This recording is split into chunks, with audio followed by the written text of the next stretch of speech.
Hello, welcome back to Fat Wallet, the podcast for ranchers who are ready to grow more grass, raise better cattle, and make more money doing it. I am your host, Jim Elizondo.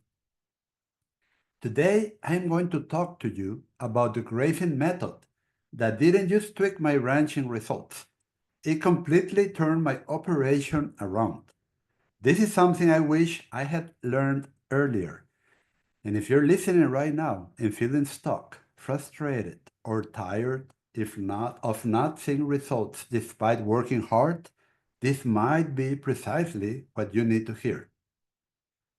Let's go back some years. Back then, things looked great on the outside. I was running 7 to 800 head of stockers on just 300 acres. 7 to 800 head of stockers on just 300 acres. People would travel to see how I was doing it. That was back in 1992. I was known for having a very high stocking rate compared to my neighbors, and I want to be honest. It felt good to have that attention. It felt like I was doing something special, and I thought I had it figured out. But here's the part most folks didn't see. I was still feeding hay, and I was tired. My land was tired. And even though I was working harder than ever, using more inputs than ever, something just wasn't adding up. My pastures were not improving anymore. I was not getting ahead, and I was just treading water, and it didn't make any sense, especially economic sense. I remember walking my land one day and thinking, how can I be doing all the right things and still be behind? And I have always been curious, a bit obsessive even. So I went into research mode. I turned my ranch into what my wife jokingly referred to as a full on research station. I attended conferences, watched the big names, and read everything I could get my hands on. I listened to experts, professors, and consultants, and they all seem to agree on one basic principle: rotate fast when the grass grows fast, slow down when the grass slows down. That sounded simple enough, so I tried it. I adjust my grazing speed rotation as they instructed. But here's what happened. When I rotated fast, topping the plants lightly, and then came back again before they were ready, I was overgrazing, not just visibly, but below the surface. The roots were shortening, the soil wasn't rebuilding, and my pastures lost resilience. Next, I tried slowing down significantly, as they suggested, when growth slowed down.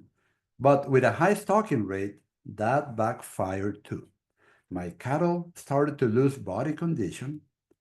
Parasites became a problem, their performance declined, and I was left with two unappealing options: destocking or feeding more hay.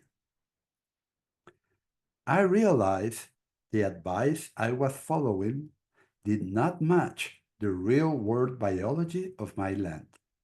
It didn't account for profits, my numbers, or my soil health, and it wasn't helping. So I took a hard look at what was really happening.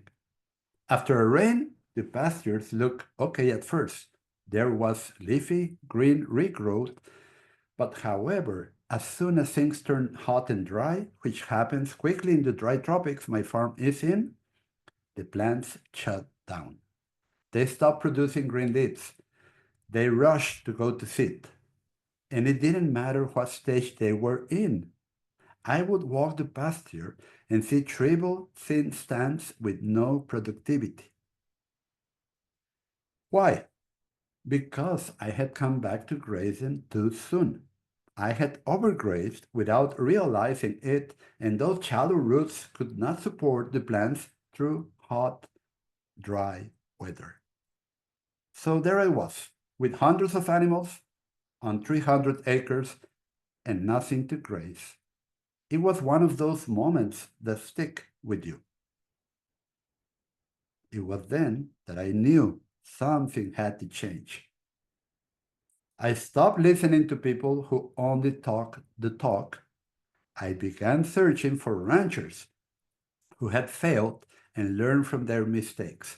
People who actually ran cattle on their land as a business. People who had suffered losses and figured out how to rebuild. Because when your name is on the deed, when your family eats of what that land produces, bad advice is expensive. It's not just dollars, it's stress, it's burnout, it's regret. I kept asking, what would nature do? Nature does not graze a pasture lightly and then return in 20 days because the calendar says so. Nature does not keep cattle in tight roots for 2 days and then move them just because that's the plan. Nature works with seasons, recovery, pressure, diversity, and rest. So I started testing new things. Slowly, I changed how I grazed. I embraced non-selective grazing. I started moving animals with intent, not reacting to what I saw above ground, but managing what was happening below ground. I learned how to stockpile grass as standing hay. I stopped chasing calendar days and started tracking proper recovery, not just rest. I realized that recovery means good growing conditions plus time, not time alone. I also reduced the number of herds I was managing, consolidating herds. With fewer groups, I had more control, better rest periods, and a more optimal stock density. That helped reduce selective grazing and gave my forages a real chance to regrow. And then I started seeing the changes. The soil got softer, it held moisture better, dung beetles came back, weeds started to fade, the good grasses gained ground, and the cattle, they got calmer, they were easier to handle, they stayed healthier without the need for constant interventions. And I started to breathe again. I had a system, a repeatable approach, a way to make decisions that fit the land, not someone else model in a research college. Then in 2007, the worst drought in 60 years came. On another 750-acre dryland ranch, where we went through 13 months with almost no rain and scorching temperatures. And I had 4 times the normal stocking rate. I thought, this is it. This will break us. But it didn't. I didn't have to destock. I didn't have to panic. Why? Because the system I had put in place was working. I had banked enough grass. My soil was strong enough, and my animals were resilient enough. And I wasn't listening to the conventional advice anymore. That system is now the total grazing program. And it's what I teach to ranchers across the country and beyond. Because it's not theory, it's not borrowed science, it is a process that works because it mimics how nature builds landscapes that last. So if you're feeding hay when you shouldn't be, if your land feels like it's giving you less and less despite more work, if you're tired of worrying every time the clouds don't show up for a week or two, I want to tell you something important. There is a better way. And it's not about fancy tools, it's not about spending more money, it's about understanding how recovery works, how to work with your animals, and how to graze in a way that fits your soil, not fights it.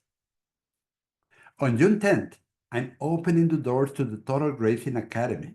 Inside, I will walk you through everything I have learned, step by step, so you can start making the shifts that took me years to figure out. If you want early access and some powerful bonuses, visit rwranching.com/waitlist. Get on the list now. This is where we help ranchers stop overgrazing, reduce overfeeding of hay, and begin rebuilding their soil fertility. When you join the waitlist, you will have access to our exclusive waitlist pricing on June 9th. Because what you don't know is costing you. It's costing you grass. It's costing you peace of mind.